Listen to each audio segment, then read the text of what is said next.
Welcome back. This is Ozzy. We're going to go over the last three tools currently available in EQNext Landmark Alpha: the smoothing, the paint, and the line tools. Now, the smoothing tool, in my opinion, is more of a melting tool, but we'll go over it. So I've got this wonderful little configuration of walls here. See, lots of sharp edges and everything else. I would like to make it a little smoother. So we're going to select the piece in question. I would like this side to be smoother. I have my selection, I hit the smoothing tool, and then I proceed to melt it.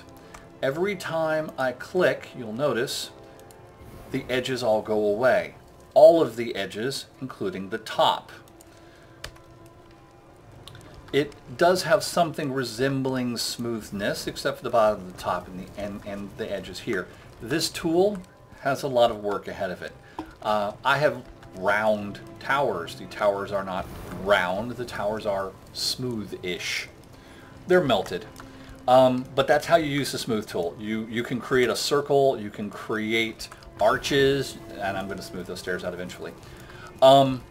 But that's how the smooth tool works. Now, the paint tool. You're familiar that if I make a selection, here's a selection. If I click Add tool and then click an area, it will fill that selected area with the texture in question. The difference between Add and Paint is I can grab an area,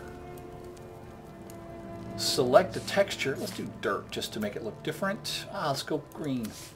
And when I click Paint, it doesn't fill the area. It simply changes the texture of the selected items, consuming resources, I might add.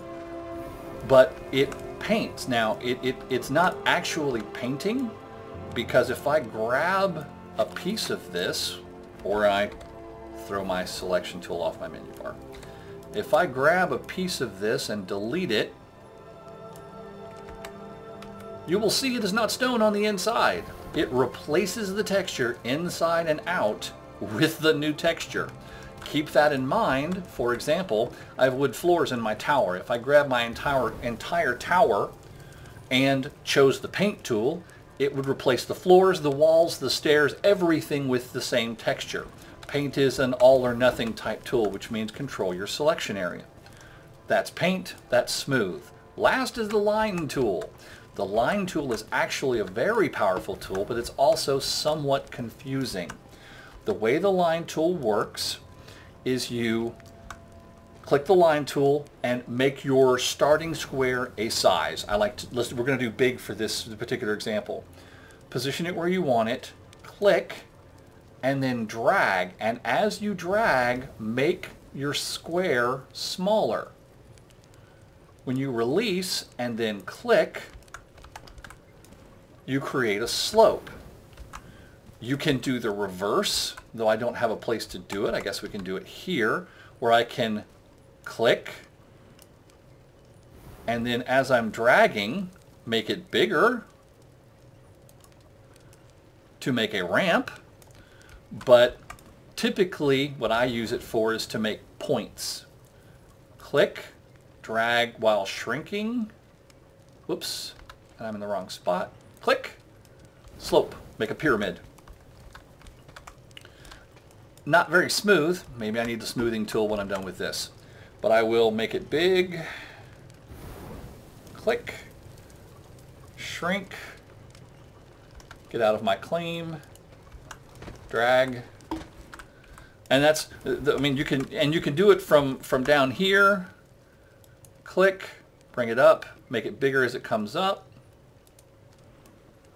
and it doesn't do what I wanted it to, but you get the idea. The line tool is one of those tools that is not, I'm not real clear what they meant for it to do, because it doesn't have a lot of power yet.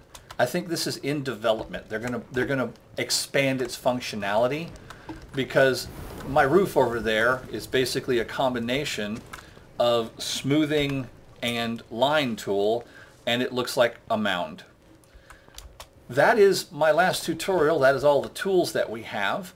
As they add more tools, I'll add more tutorials. If you have any questions, please be merciful. These are the first movies I've ever made. And thank you very much for watching. I hope these were helpful.